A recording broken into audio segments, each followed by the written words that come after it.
त्र्यम्बकं यजामहे सुगन्धि पुष्टिवर्धनम् उर्वारुकमिव बन्धनात् मृत्युर्मुक्षेन्मामृतात्। ओम नमः शिवाय। प्रिय भक्तजनों, आप सभी का मायरा वॉइस चैनल में हार्दिक स्वागत है।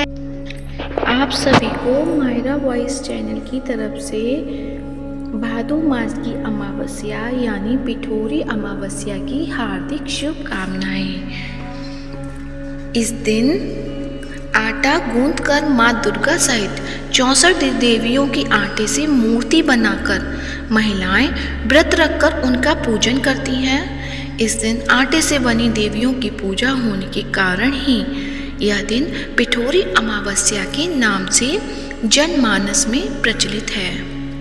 पौराणिक शास्त्रों में भाद्रपद अमावस्या के दिन कुशा इकट्ठी करने की मान्यता है। इसे पिठोरा, कुशोत्पाटनी, कुशग्रहणी अमावस्या आदि नामों से भी जाना जाता है। इस दिन सुहागिनें व्रत रखकर भगवान भोलेनाथ और देवी दुर्गा की पूजा करती हैं। यह दिन पितरों की तृप्ति, पिंडदान, तर्पण और वंश वृद्धि के लिए अधिक महत्वपूर्ण माना जाता है। अमावस्या की शाम पीपल के पेड़ के नीचे सरसों के तेल का दिया लगाने और पितरों का स्मरण और शिवजी और शनि देव की आराधना करने से जीवन में चारों तरफ के लाभ ही लाभ मिलता है।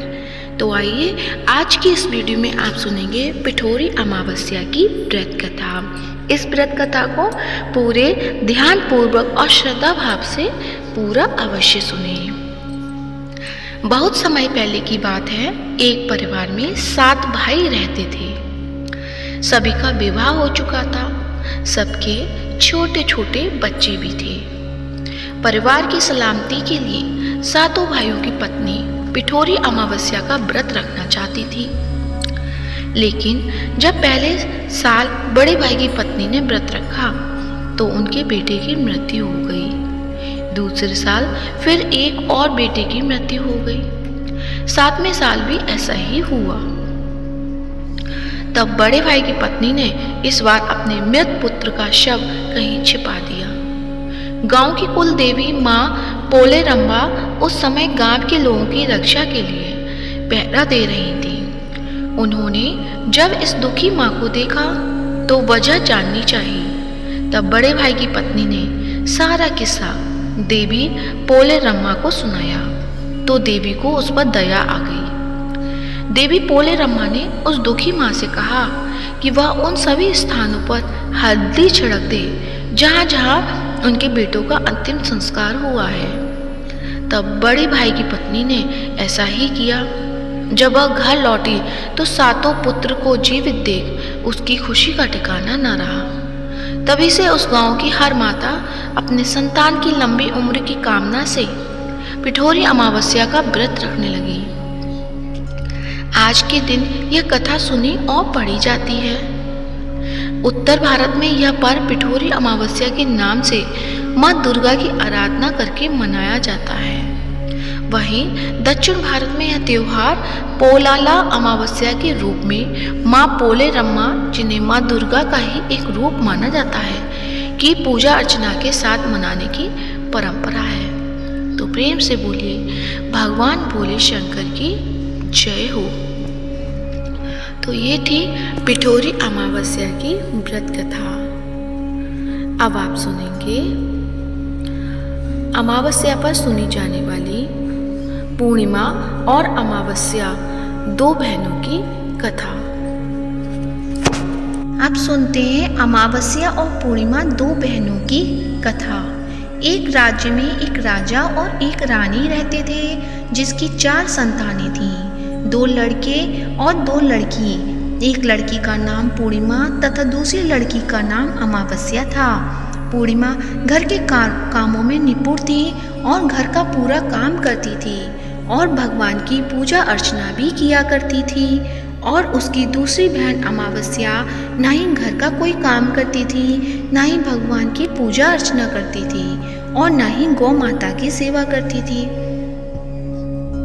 पूर्णिमा सर्वगुण संपन्न थी, फिर भी राजा और रानी अपने दोनों बेटों तथा पुत्री अमावस्या को ही प्यार किया करते थे और वह पूर्णिमा से प्यार नहीं करते थे, उसके साथ भेदभाव करते थे।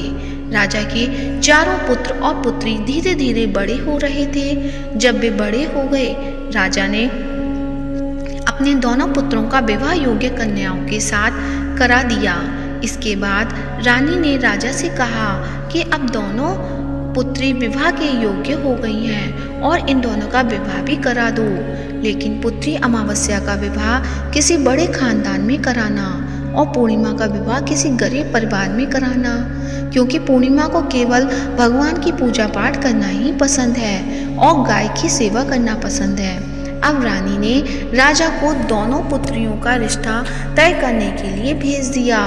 राजा ने अपने पड़ोसी राज्य में जाकर वहाँ के राजा के पुत्र से अमावस्या का रिश्ता तय कर दिया और वहीं पास के गांव में जाकर एक गरीब परिवार के लड़के से पुत्री पूर्णिमा का रिश्ता भी तय कर दिया। यह सारी बात जाकर राजा ने अपनी रानी से बताया तो रानी यह सोचने लगी कि अब देखते हैं कि भगवान इसकी मदद कैसे करते हैं। यह बहुत ही पूजा पाठ करती है और भगवान में मगन रहती है। पूर्णिमा का भाई और उसकी भाभी पूर्णिमा से बहुत प्यार करती हैं, क्योंकि पूर्णिमा उनके घर के कामों में उनका साथ देती है और कामों में उनका हाथ बटाती है, और यही उसकी दूसरी बहन अमावस्या उन पर अपना रोब जमाती है और घर का कोई काम नहीं करती। कुछ समय बीत जाने के बाद दोनों पुत्रियों का विवाह हो जाता है। राजा और रानी की विवाह के बाद अपनी दोनों पुत्रियों को विदाई देते हैं। विदाई देते समय राजा और रानी की पुत्री अमावस्या को बहुत सा धन और दौलत देकर विदा करते हैं और पूर्णिमा को भी कुछ नहीं देते, खाली हाथ अपने घर से विदा करते हैं। इसके बाद दोनों बहनें अपने ससुराल को चली जाती हैं। कुछ दिन बीत जाते हैं और एक दिन अमावस्या अपने घर पर शिव जी की कथा रखती है, जिसमें वह सभी गांव वालों को निमंत्रण देती है और अपनी बहन पूर्णिमा को नहीं बुलाती। जब गांव की सारी औरतें अमावस्या के यहाँ जाती हैं तो यहाँ सब दृश्य पूर्णिमा अपने घर के दरवाजे के बाहर बैठकर देख रही होती है। तब वहाँ से गुजर रही औरतें पूर्णिमा से कहती हैं कि तुम्हारी बहन के यहाँ शिव जी की कथा रखी है, क्या तुम नहीं चलोगी? पूर्णिमा ने कहा, मुझे निमंत्रण नहीं आया है, मैं नहीं जा सकती। सभी गांव की औरतों ने पूर्णिमा से कहा, बुलाया नहीं तो क्या हुआ, भगवान शिव की कथा है, तुम हमारे साथ चलो। गांव की सभी औरतों की बात मानकर पूर्णिमा भी उनके साथ भगवान शिव की कथा में अमावस्या के घर चली जाती है। जब अमावस्या की नज़र पूर्णिमा पर पड़ती है तो वहाँ कहती है कि तुम यहाँ कैसे चली आई, मैंने तो तुम्हें बुलाया नहीं था। खैर कोई बात नहीं, अब तुम आ ही गई हो तो चुपचाप बैठी रहना। और यह कहते हुए अमावस्या ने पूर्णिमा की गरीबी का भी मजाक उड़ाया।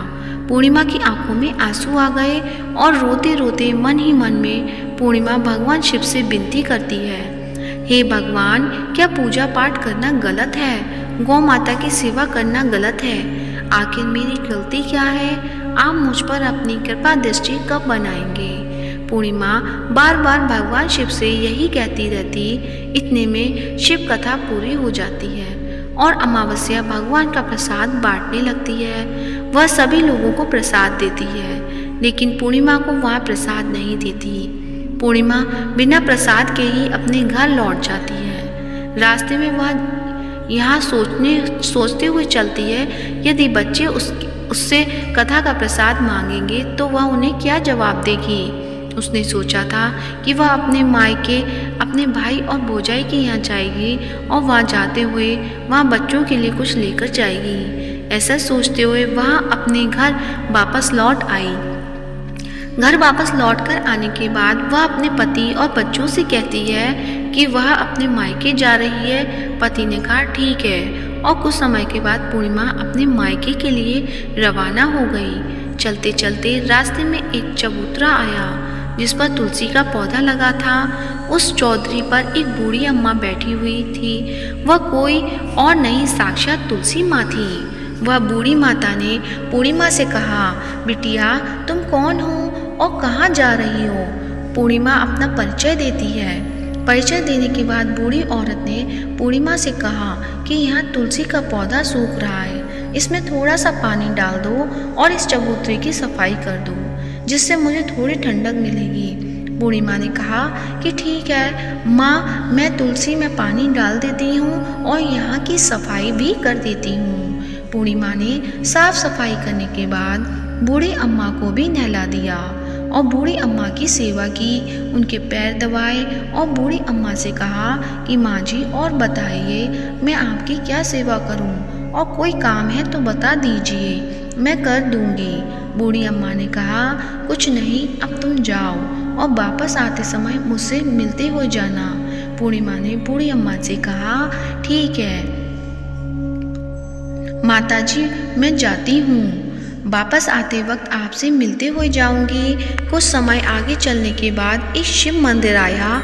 वहाँ पर उसे एक बूढ़े बाबा मिले जो मंदिर के बाहर बैठे हुए थे। वह कोई और नहीं, साक्षात भोलेनाथ थे। उन्होंने पूर्णिमा से कहा कि कहाँ जा रही हो बेटी, तुम कौन हो? तब पूर्णिमा ने अपना परिचय दिया। फिर उस बूढ़े बाबा ने पूर्णिमा से कहा कि इस चबूतरे की और इस मंदिर की सफाई कर दो।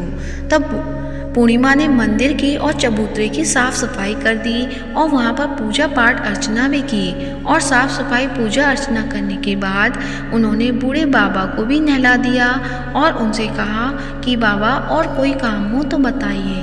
तब बूढ़े बाबा ने कहा, नहीं बेटी, अब तुम जाओ और वापस आते वक्त मुझसे मिलते हुए जाना। पूर्णिमा ने कहा, ठीक है बाबा, मैं जाती हूँ, वापस आते हुए आपसे मिलते जाऊँगी। आगे चलते चलते कुछ दूर चलने के बाद पूर्णिमा को एक काली जी का मंदिर दिखा। वहाँ भी एक बूढ़ी अम्मा चबूतरे पर बैठी हुई थी। उस बूढ़ी औरत ने भी पूर्णिमा से कहा कि बेटी तुम कौन हो, कहाँ से जा रही हो? तब पूर्णिमा ने उस बूढ़ी औरत को भी अपना परिचय दिया। बूढ़ी औरत ने पूर्णिमा से कहा कि यहाँ पर सभी पूजा पाठ करने आते हैं, लेकिन मंदिर की साफ सफाई करने के लिए कोई नहीं आता, इसलिए तुम मंदिर की और चबूतरे की साफ सफाई कर दो। पूर्णिमा ने कहा, ठीक है माताजी। और पूर्णिमा मंदिर की चबूतरे की सफाई कर देती है और पूजा पाठ भी करती है, माताजी का श्रृंगार करती है और उस बूढ़ी अम्मा को भी नहला देती है और बूढ़ी अम्मा के पैर दबाती है और कहती है कि सभी काम हो गया है माँ जी, और कोई काम हो तो बताइए। बूढ़ी अम्मा कहती है कि नहीं बेटी, अब तुम जाओ, लेकिन वापस आते वक्त मुझसे मिलते हुए जाना। पूर्णिमा कहती है ठीक है और आगे चली जाती है। आगे चलते चलते एक नदी आती है। वहाँ पर भी एक बूढ़ी अम्मा बैठी रहती है और वहाँ कहती है कि बेटी तुम कौन हो और कहाँ से आई हो? उसे भी पूर्णिमा अपना परिचय देती है और बूढ़ी औरत से कहती है कि नदी पर स्नान करने तो यहाँ पर सब आते हैं, लेकिन यहाँ की साफ सफाई कोई नहीं करता, इसलिए तुम इस किनारे पर साफ सफाई कर दो। पूर्णिमा कहती है ठीक है माँ जी, और वह साफ सफाई कर देती है और उस बूढ़ी अम्मा के पैर दबाती है और कहती है माँ जी, और कोई काम हो तो बताइए। बूढ़ी औरत कहती है कि कुछ नहीं बेटी, तुम जाओ, लेकिन वापस आते वक्त मुझसे मिलते हुए जाना। और वहाँ नाव में बैठकर नदी के दूसरे किनारे पहुँच जाती है और वहाँ अपने मायके के घर पहुँच जाती है। वहाँ पर पूर्णिमा के भाई और भाभी उसे देखकर बहुत खुश हो जाते हैं और वे पूर्णिमा की बहुत खातिरदारी करते हैं और उससे बहुत सारी बातें करते हैं और कहते हैं कि बच्चों को भी साथ में लेकर आती तो अच्छा होता। अब कुछ समय के बाद पूर्णिमा ने वापस अपने ससुराल जाने को कहा तो उसकी भाभी ने उसके लिए एक साड़ी दी और खेलों में बच्चों के लिए कपड़े और खाने पीने की कुछ चीज़ें रख दी और कहा कि तुम बहुत दिनों के बाद आती हो। और पूर्णिमा की भाभी ने एक थैला पूर्णिमा के हाथ में दे दिया और कहा जाओ और जल्दी वापस आना। इसके बाद पूर्णिमा वहाँ से अपने ससुराल के लिए रवाना हो जाती है और उसी नदी के किनारे पहुंची और नाव में बैठकर दूसरे किनारे पर उतर गई। वहाँ पर उतरने के बाद वहाँ पर उसे वही बूढ़ी अम्मा मिली जो साक्षात गंगा मैया थी। उस बूढ़ी अम्मा ने पूर्णिमा को एक थैला दिया और कहा कि इसे तुम अपने घर जाकर ही खोलना। अब पूर्णिमा के पास बहुत पहले हो गए थे। उन्हें लेकर पूर्णिमा वहाँ से रवाना हुई। आगे कुछ दूर चलने के बाद काली माँ का मंदिर आया।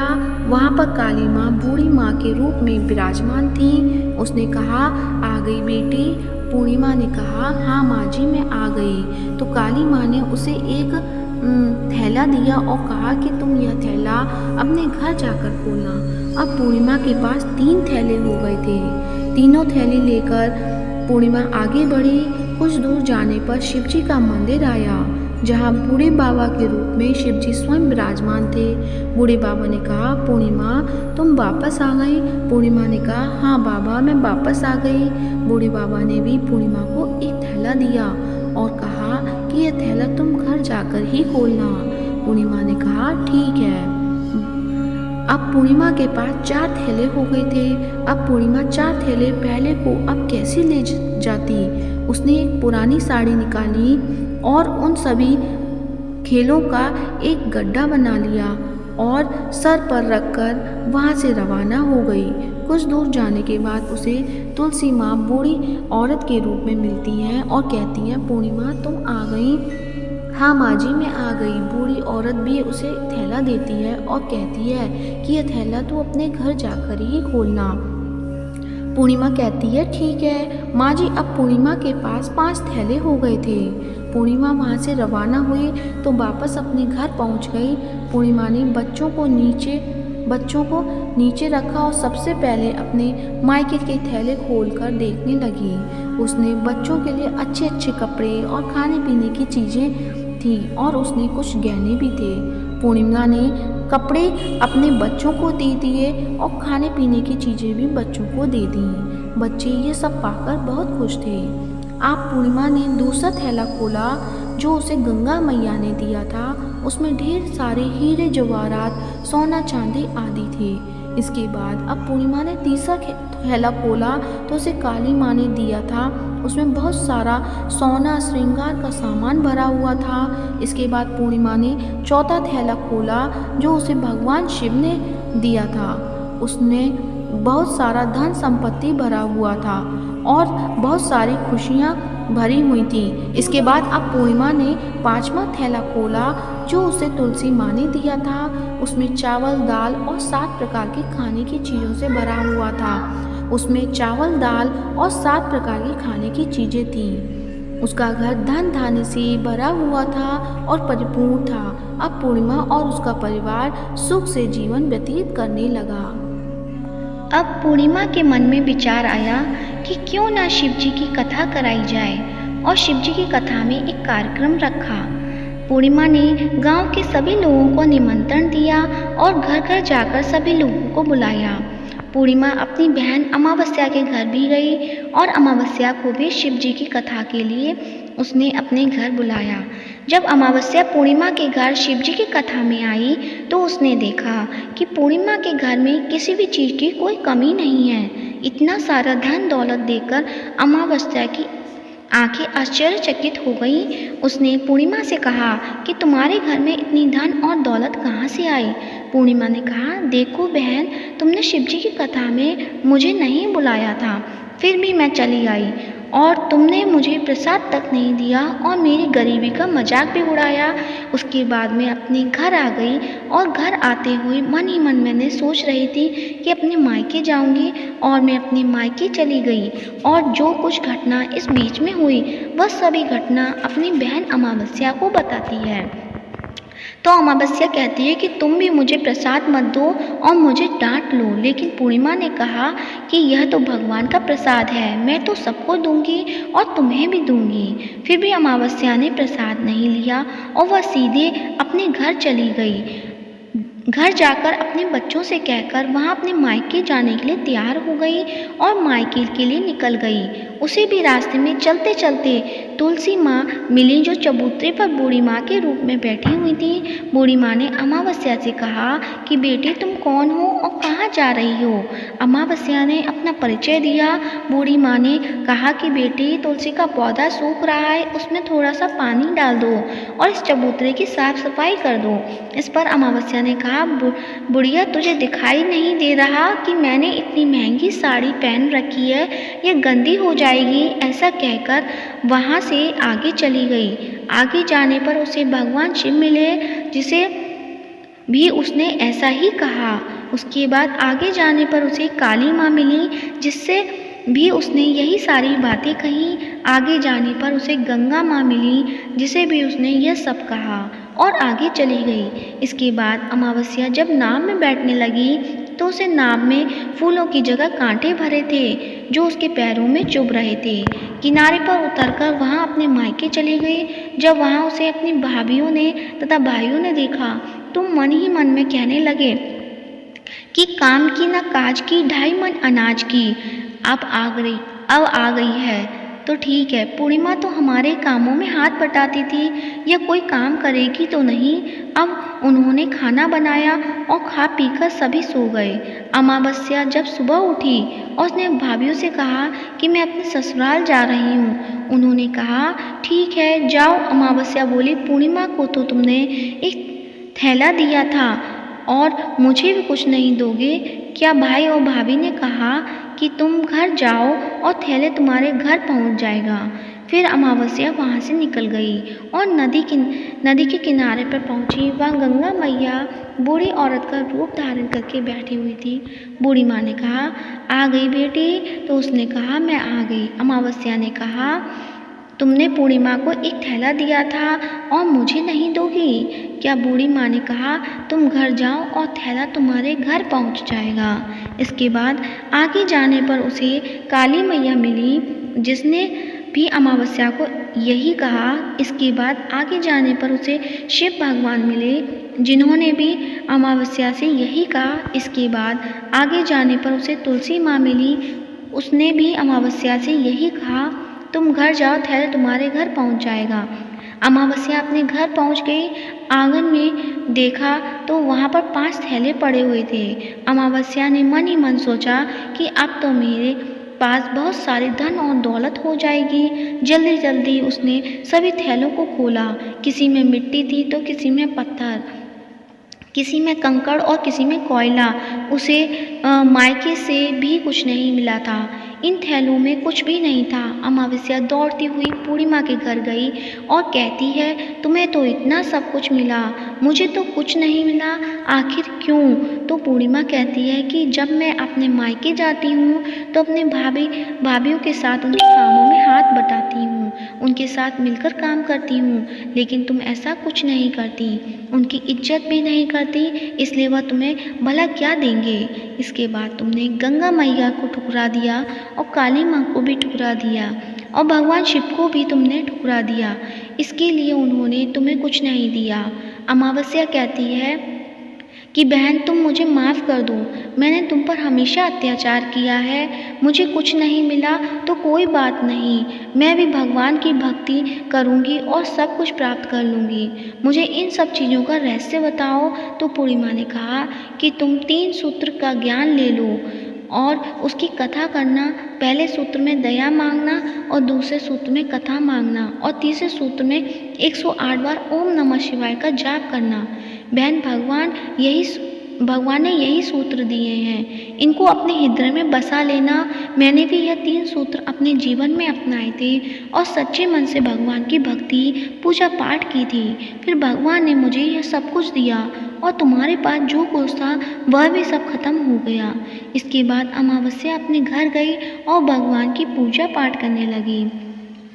भगवान शिव ने उसने माफ़ी मांगी और गौ माता की सेवा भी की और दूसरों की मदद भी की। तो ये थी अमावस्या और पूर्णिमा 2 बहनों की कहानी। जैसा भगवान शंकर ने पूर्णिमा के साथ किया वैसे सभी के साथ करें। ऐसे ही हमें सच्चे भाव से अपनी भक्ति करनी चाहिए, जिससे हमें भी अपना पूजा का फल प्राप्त हो सके। प्रिय भक्तजनों, आज की कथा अच्छी लगी है तो वीडियो को लाइक कीजिए और कमेंट बॉक्स में ओम नमः शिवाय अवश्य लिखें और साथ ही चैनल को सब्सक्राइब करें। हर हर महादेव। ओम नमः शिवाय।